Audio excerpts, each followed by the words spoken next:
Ito ang 4 na pinakamagandang phone para sa budget na ₱9,000.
Unahin natin ang pinakamababa. Bagamat mababa ang score nito, ito ang may pinakamagandang camera sa 4. May 108 megapixel main camera at 32 megapixel selfie camera. Meron din itong OIS na kung saan mas stable ang pagkuha mo sa camera. May PDAF din ito na nagpapabilis at nagpapadali sa pag-focus ng camera, lalo na sa mga mabilis na galaw o mahihinang ilaw. Ito rin ang may pinakamabilis na chipset sa 4, ngunit mas mataas ang puntos ng G100 dahil mas tipid ang battery nun. Kaya kung mahilig kang mag-picture o mag-post sa social media, ito ang piliin mo. Mabilis at maganda ang camera. Unique din ang disenyo nito. Pangatlo sa ating ranking. Ito ang pinakamatibay sa 4. Kung ikukumpara sa 3, ito ang may pinakamagandang screen protection na may Corning Gorilla Glass 7i at pinakamataas ang ingress protection na may IP64 dust and splash resistance. Bagamat mababa ang chipset nito, upgradable naman ang Android version na hanggang 2 major upgrades, kaya't makikinabang pa rin ito sa mga mas advanced na features ng system. Maganda rin ang display nito, kaya't mai-enjoy mo ang panonood ng mga video dahil naka-AMOLED 1B colors ito at may mataas na resolution. Kahit 50 megapixels ang camera nito, mas maganda ang aperture nito na may f1.6 na kung saan mas nagpapapasok ng ilaw sa sensor, kaya't mas maganda ang kalidad ng mga larawan. Meron din itong macro lens na kung saan mas detalyado ang pagkuha mo ng picture sa malapitan. Ito rin ay may pinakamagandang selfie camera sa 4 na may 32 megapixel at mas maganda ang aperture nito kumpara sa Nubia. Kung gusto mo ng pinakamatibay na may magandang specs, ito ang piliin mo. Pumapangalawa sa ating ranking, ito ang pinakamura sa 4. Ito rin ang may pinakamataas na brightness, kaya't napakaganda nitong gamitin sa labas ng bahay.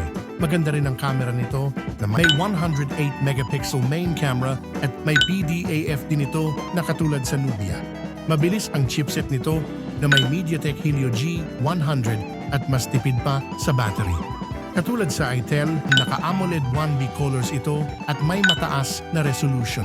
Maganda rin ang sound quality nito dahil naka-stereo speakers. Meron din itong IP54 dust and splash resistance. Bukod pa rito, ito ang may pinakamataas na RAM sa 4, kaya't sakto ito para sa mga gamers. Kung mahilig ka sa games, ito ang piliin mo. Mura at mabilis na phone.